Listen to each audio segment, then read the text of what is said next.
Salut les amis, j'espère que vous allez très bien. Alors nous retrouvons encore pour la suite de notre cours concernant l'étude du clavier. Dans le cours, vous le voyez sur l'écran, nous savons les deux types de clavier, AZERTY et QWERTY. Et là, vous allez voir qu'il y a une différence directement que je suis. Le cours que j'ai fait la fois passée parle de la différence entre le clavier AZERTY et le clavier QWERTY. Le clavier AZERTY veut dire le clavier français, comme vous pouvez lire ici, AZERTY, et le clavier QWERTY, vous pouvez lire ici sur le clavier, sur le clavier QWERTY d'après les 6 premières lettres qui se trouvent sur le clavier, sur la partie alphanumérique. Alors, ce cours est destiné à vous parler des touches, les fonctionnements des touches sur le clavier. Nous voyons plusieurs touches sur le clavier, mais il faut connaître les fonctionnalités. La première des choses que nous allons faire, nous allons prendre en gros ici les touches de F1 à F12. On les appelle les touches de fonction.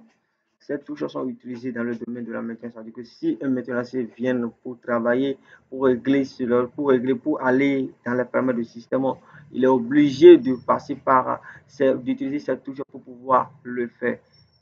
Alors, nous avons ici la touche échappe qui est à ce niveau. La touche échappe permet d'allumer une action qui est en cours. C'est-à-dire que je vais activer ici maintenant l'enquête de page qui est là. Vous voyez, et directement, quand j'appuie sur la touche échappe sur mon clavier, si vous allez constater directement que je viens de fermer au lieu d'aller fermer de l'autre côté en haut ici. Alors, à part ça, nous avons ici la touche de tabulation. Cette touche permet d'avoir le curseur de 5 caractères vers la droite en faisant des majeurs. Pour aller plus clair avec vous, je vais directement aller activer le clavier visuel à ce niveau. Je viens ici pour rapidement activer le clavier visuel. J'active le clavier visuel à partir d'ici. Sur ma table, je vais activer le clavier visuel pour que vous puissiez mieux comprendre ce que je fais. Alors, j'active le clavier visuel. Le clavier, je vais activer ça, c'est ça qui est à ce niveau. Je viens d'activer le clavier visuel. Alors, nous allons directement sur la suite du cours. Ici, je vais taper là. Ici, on a la tabulation. C'est ça qui est là. Des fois, vous allez voir des deux flèches, l'un vers la gauche, l'autre en vers la droite. Alors, d'après ce clavier, je vais faire ceci et je vais saisir le nom. Je peux mettre formation ici, vous allez voir. Je mets formation ici, formation à ce niveau. Et là, je vais déposer le curseur. Je vais appuyer maintenant sur la touche de tabulation ici. Regardez. Vous voyez comment ça fait. Ça saute de ces caractères. Ça veut dire que je fais comme ça. Regardez. Ça envoie, ça crée des marges et ça envoie le texte de ces caractères vers la droite en faisant des marges. C'est ça que ça fait. Nous avons ici la touche verrouille, on appelle ça la touche caps lock. Et sur le clavier QWERTY qui est ici, vous allez voir, toutes les touches du caps lock ont des voyants. Vous voyez le nom qui est sur cette touche caps lock et vous allez voir encore son nom ici, c'est ça qui est là. Donc une fois que le clavier caps lock, la touche caps lock est activée, ce voyant aussi s'allume. Là, maintenant, le clavier est verrouillé en majuscule. C'est-à-dire que quand je fais comme ça, vous voyez, c'est déjà activé. Si tout le clavier, toutes les lettres sont en majuscule. Je fais comme ça et je vais désactiver. Ça devient minuscule. Nous avons ici la touche de tabulation. Et la touche Shift, excusez-moi. La touche Shift permet ça fait l'inverse. C'est-à-dire qu'une fois que le clavier, je vais d'activer le clavier, je vais d'activer la touche Caps Lock, verrou. Donc, tout le clavier est en majuscule. Donc, quand j'active la touche Shift qui est à ce niveau ici, ça va ramener le clavier qui était en majuscule, les touches qui étaient en majuscule en minuscule. Je fais comme ça la ramène en minuscule, vous voyez. Donc, une fois que j'ai désactivé la touche Caps Lock qui est à ce niveau ici, le clavier devient majuscule encore. Donc, ça lui permet de faire l'inverse en fait. Quand le clavier est en majuscule, on appuie ça, ça devient minuscule. Quand le clavier est en minuscule, on appuie ça devient majuscule, ainsi de suite. Nous avons ici la touche contrôle qui est à ce niveau. Lui, c'est des touches qu'on utilise avec des combinaisons. Je peux faire contrôle. Je viens ici maintenant, vous allez voir, je peux faire contrôle. Je fais contrôle Z maintenant, je vais aller en arrière. Contrôle Z, c'est des touches qu'on utilise avec des combinaisons. Contrôle Z, contrôle S pour enregistrer, ainsi de suite.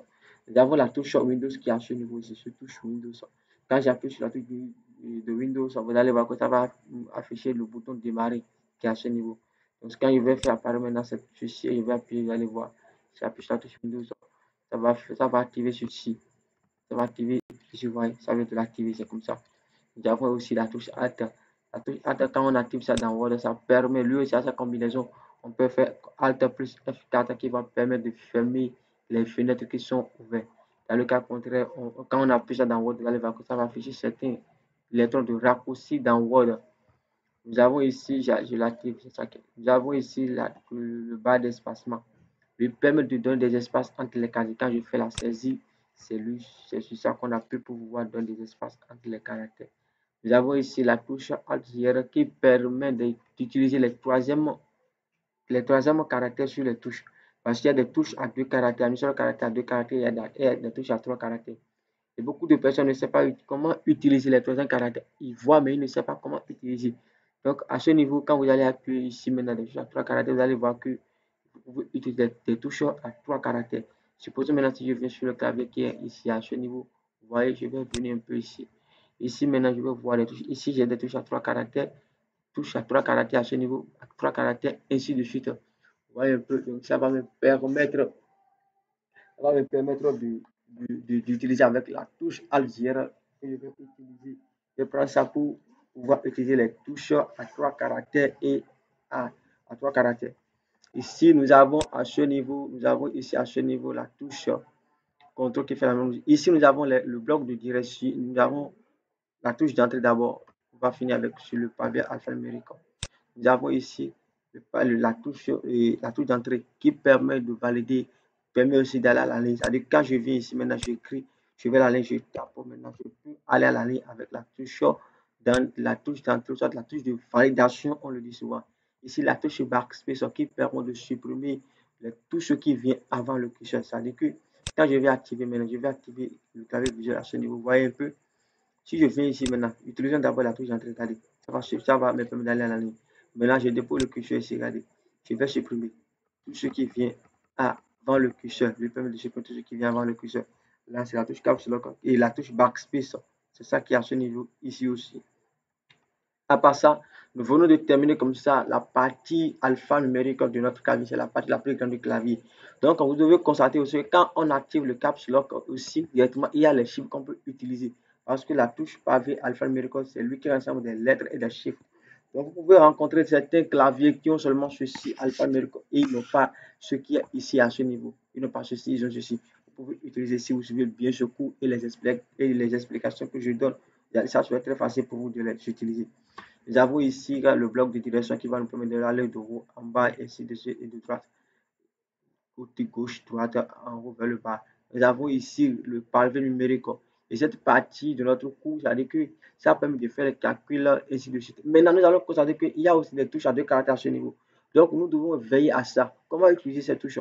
Avant de l'utiliser, vous devez tout faire pour activer ceci, le verrou qui est là. Le sien voyant, vous voyez le nom qui est ça, c'est ça qui est là. Donc, quand c'est activé, vous pouvez commencer par utiliser les chiffres qui sont là et faire votre calcul.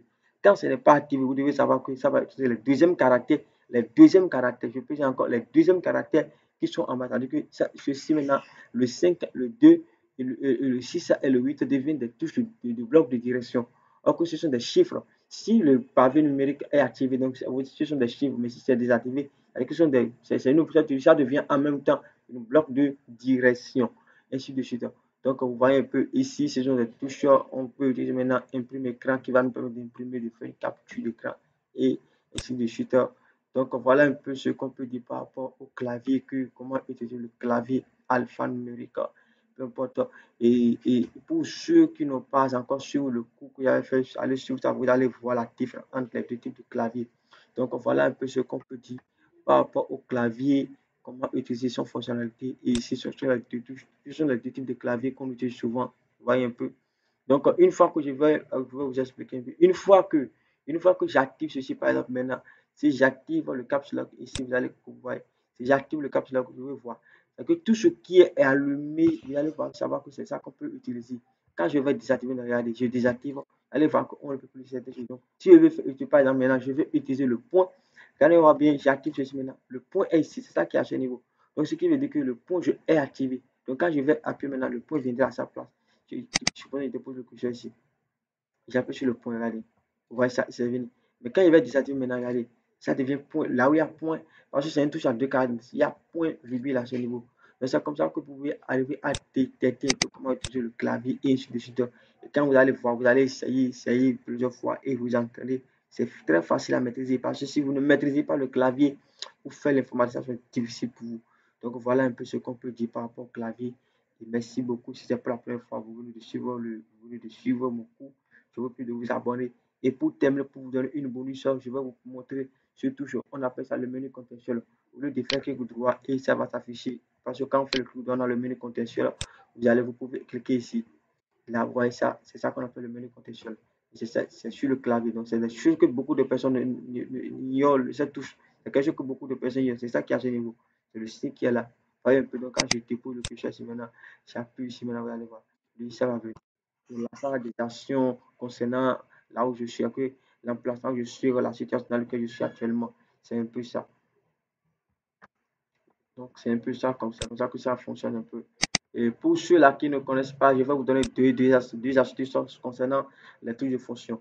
Supposons si nous prenons maintenant la touche F1, quand vous appuyez sur la touche F1, ça va vous afficher l'aide de l'aide. Ça va vous afficher l'aide.